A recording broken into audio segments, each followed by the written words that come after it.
గత ప్రభుత్వంలో జగన్ ఎప్పుడు ఢిల్లీ వెళ్లినా ప్రధాని మోదీతో కేసుల కోసమే మాట్లాడేవారని రాష్ట్ర హోంమంత్రి అనిత విమర్శించారు. రైల్వే జోన్ కోసం ఎప్పుడు మాట్లాడలేదని అన్నారు. నక్కపల్లిలో మీడియాతో మాట్లాడారు. కూటమి ప్రభుత్వం అధికారంలోకి వచ్చిన తర్వాత సీఎం చంద్రబాబు ఆధ్వర్యంలో రైల్వే జోన్ వేగవంతం చేశామన్నారు. గురించి అక్కడ మాట్లాడే సందర్భం కూడా లేదు.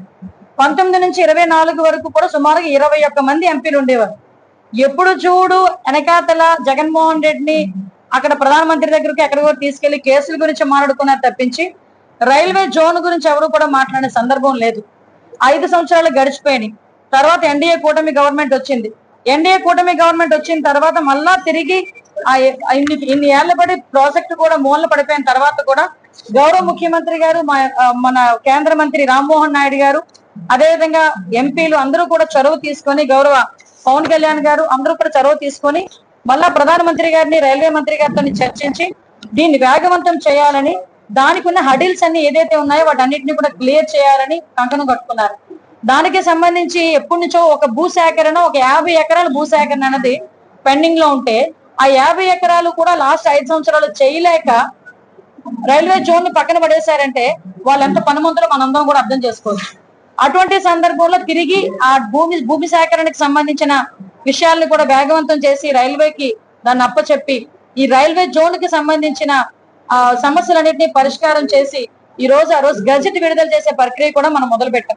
మే 4వ తారీఖున సుమారుగా దీని గజెట్ కూడా విడుదల చేశారు.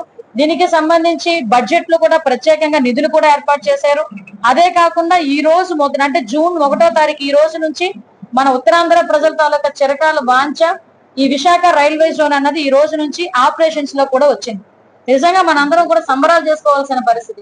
చాలా మందికి విశాఖ జోన్ వస్తే ఏమొస్తుంది అన్న తీరం చాలా మంది అందులో ఉన్నారు. కానీ ఈ రోజు గుంతకల్లు, గుంటూరు, అలాగే విజయవాడ డివిజన్ అన్ని కూడా ఇప్పుడు ఈ జోన్ పరిధిలోకి రావడం మనం నిజంగా ఒక ప్రైడ్ కింద చెప్పొచ్చు. అదేవిధంగా దీనికి వచ్చిన ఆదాయం వల్ల ఇప్పుడు రాష్ట్ర అభివృద్ధికి కొంత మనం తీసుకోవచ్చు. అట్ ద సేమ్ టైం కొత్త రైలు ఏర్పాటు గురించి కూడా మనం ఈ డబ్బులు కూడా ఉపయోగించుకోవచ్చు. ఇదే కాకుండా దీని వల్ల ప్రత్యక్షంగా పరోక్షంగా చాలా మంది యువతకి కూడా ఉద్యోగ అవకాశాలు కల్పించే పరిస్థితి. రైలు మార్గాలను ఏర్పాటు చేసుకోవచ్చు, ఆధునికీకరణకు ఏర్పాటు చేసుకోవచ్చు, రైల్వే తయారీ యూనిట్లు తయారు చేసుకోవచ్చు. ఈ రోజు నిజంగా చెప్పాలంటే ఉత్తరాంధ్ర ప్రజలందరూ కూడా గౌరవ ముఖ్యమంత్రి చంద్రబాబు నాయుడు గారికి, ఉప ముఖ్యమంత్రి పవన్ కళ్యాణ్ గారికి, నరేంద్ర మోడీ గారికి జీవితాంతం రుణపడి ఉండాలి. ఎందుకంటే ఉత్తరాంధ్ర ముఖద్వారం పాయకరావుపేట దగ్గర నుంచి మొదలు పెట్టుకుంటే ఆర్సిలర్ మిట్టలు బల్క్ డ్రగ్ ఇక్కడ నుంచి మొదలు పెట్టుకొని రాంబెల్లి సైడ్ ఎన్ని గూగుల్ దగ్గర నుంచి ఇవన్నీ చూసుకొని అటు మనకి భోగాపురం ఎయిర్పోర్ట్ దగ్గర నుంచి అక్కడ గూగుల్ గాని, టీసీఎస్లు గాని, మిగతా ఎన్ని కంపెనీలు వచ్చినాయో మీ అందరికీ తెలుసు.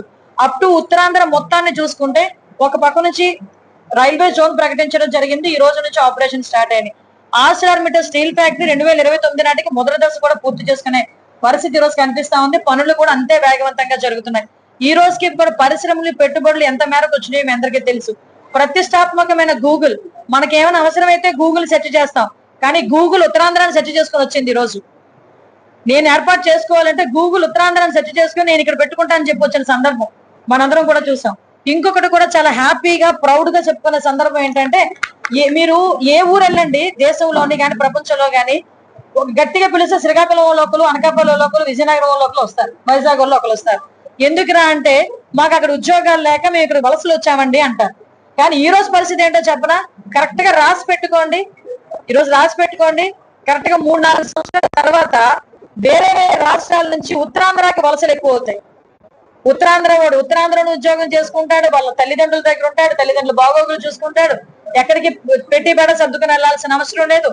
దానికి తగ్గ ఉద్యోగాలని మనం ఇవ్వడమే కాకుండా మిగతా ప్రాంతాల నుంచి కూడా ఈ రోజు ఉద్యోగ అవకాశాలు ఇచ్చే స్థాయికి ఈ రోజు ఉత్తరాంధ్ర ప్రజలు వచ్చారంటే దానికి గల ప్రధానమైన కారణం ఈ రోజు నారా లోకేష్ గారి దూరదృష్టి ఒకవైపు, ఈ రోజు ఒక పక్క నుంచి గౌరవ ముఖ్యమంత్రి చంద్రబాబు నాయుడు గారు, ఉప ముఖ్యమంత్రి గారు పవన్ కళ్యాణ్ గారు, మోడీ గారు సహాయ సహకారాలు ఒకవైపు.